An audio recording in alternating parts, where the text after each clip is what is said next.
Sous la présidence de son Excellence, Monsieur le Président de la République, le Conseil des ministres a tenu sa session ordinaire ce jeudi 12 octobre 2017 de 10h à 12h avec à l'ordre du jour suivant. 1. Message de son Excellence, Monsieur le Président de la République. 2. Compte rendu des sessions ordinaires du Conseil interministériel des 26 septembre, 3 et 10 octobre 2017. 3. Décisions. 4. Divers.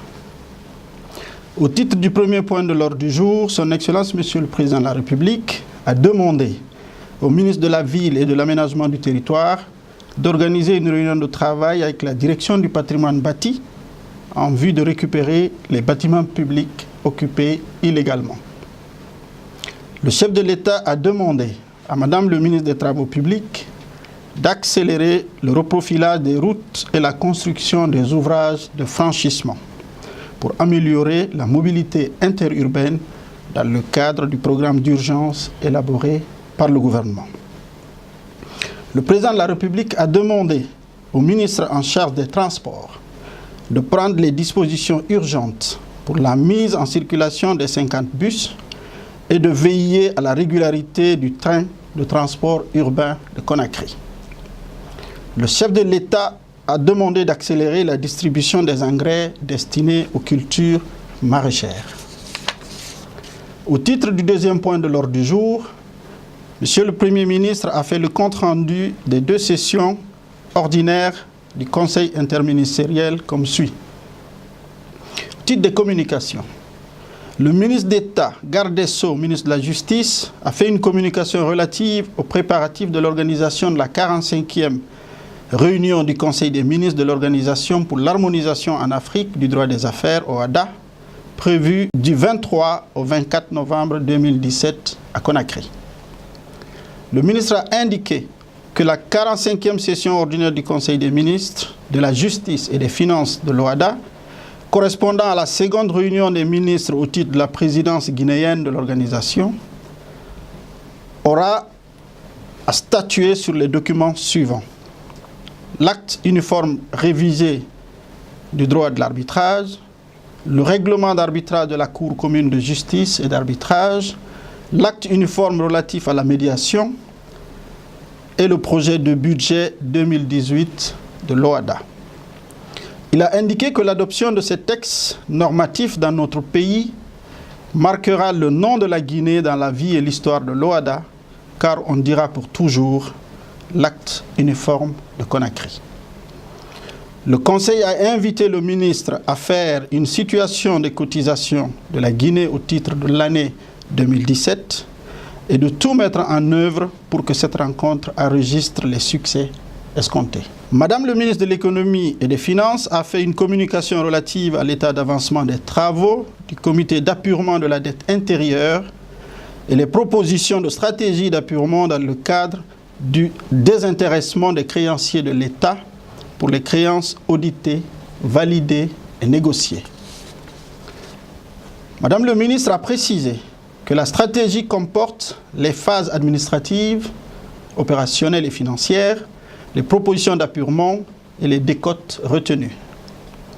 En ce qui concerne les étapes administratives, elles consistent en des rencontres physiques des créanciers avec l'auditeur afin d'examiner les pièces et de faire l'évaluation contradictoire de la créance en vue de l'établissement d'un projet de protocole d'accord transactionnel.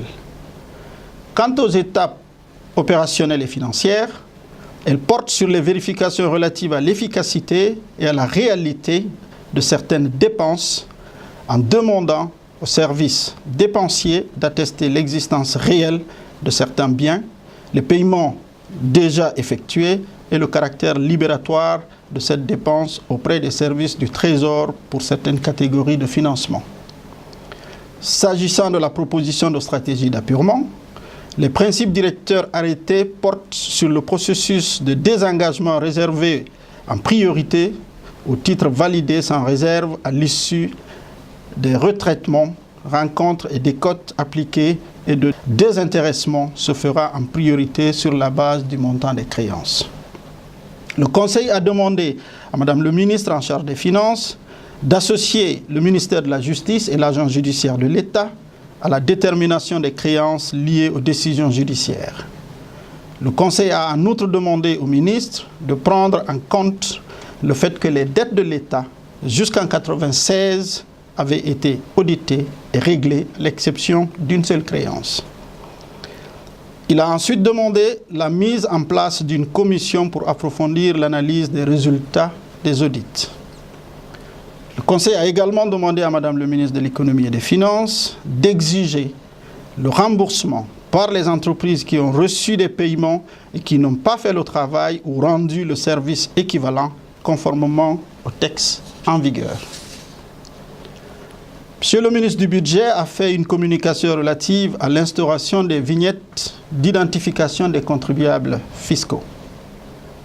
Il a rappelé qu'en application des recommandations du Forum international des finances publiques de la Guinée, édition 2016, son département entend accroître le niveau de sécurité des recettes issues de la collecte des impôts, tout en protégeant les contribuables des abus de réclamation et doublons de paiement.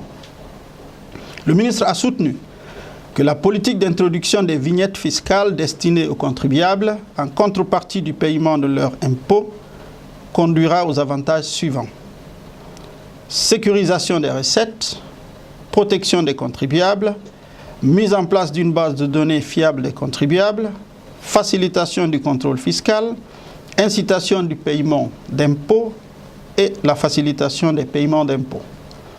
Il a précisé que les personnes ciblées sont les assujettis exerçant leur activité dans les 5 communes de Conakry, suivant les estimations de 2016 et qui réalisent un chiffre d'affaires annuel inférieur à 150 millions de francs guinéens.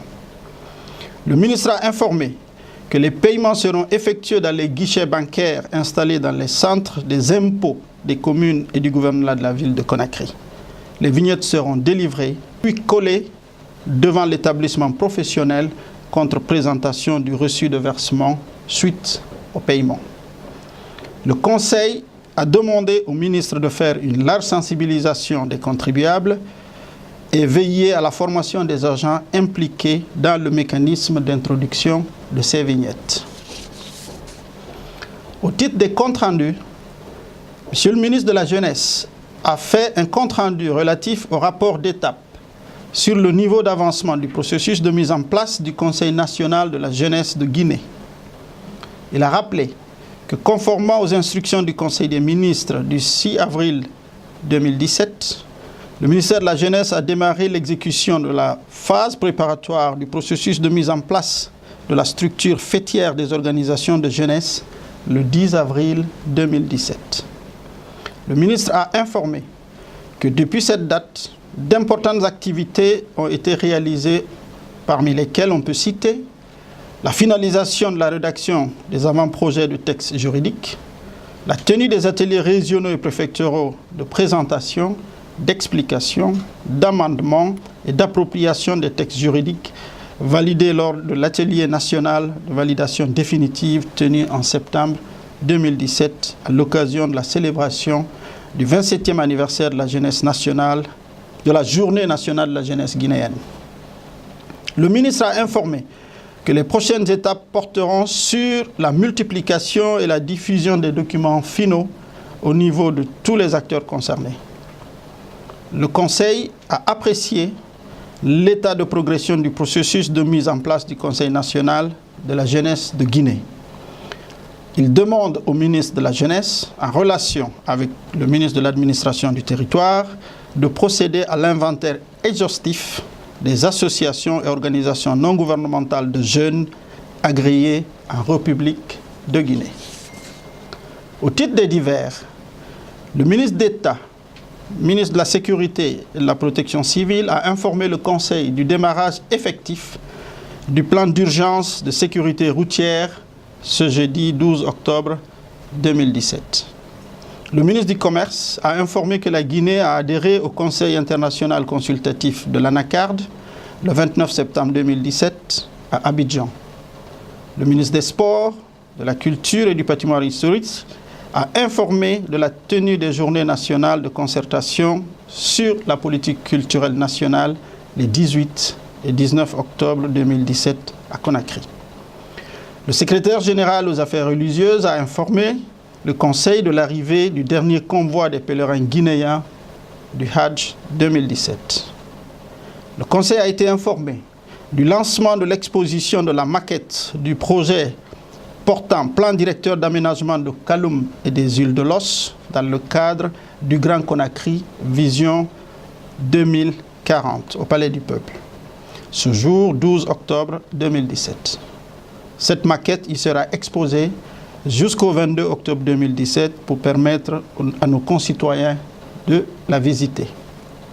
Avant de lever la séance, M. le Président de la République a donné de larges informations sur la situation nationale, africaine et internationale. Le Conseil des ministres.